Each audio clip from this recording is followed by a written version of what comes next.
Good morning friends, welcome to my channel. Profit and లాస్లో మరొక problem చూద్దాము. The selling price of an article is 8/7 of costing price.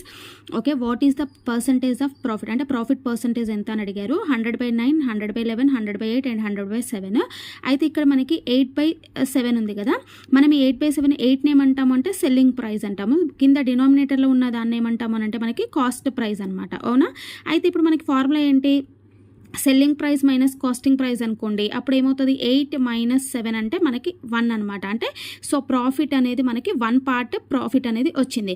అయితే మన profit అనేది selling మీద వస్తుందా, మనకి కాస్ట్ ప్రైస్ మీద వస్తుందని అంటే మనకి కాస్ట్ ప్రైస్ మీదనే కదా మనకు వచ్చేది ప్రాఫిట్. కాబట్టి 1/7 పర్సంటేజ్ అంటే మనకు 100 కాబట్టి 100 అనమాట. సో ఆన్సర్ ఈజ్ 100/7 అనమాట. సో ఎక్కడుంది? ఆప్షన్ డీలో ఉంది. అర్థమైందా మీకు?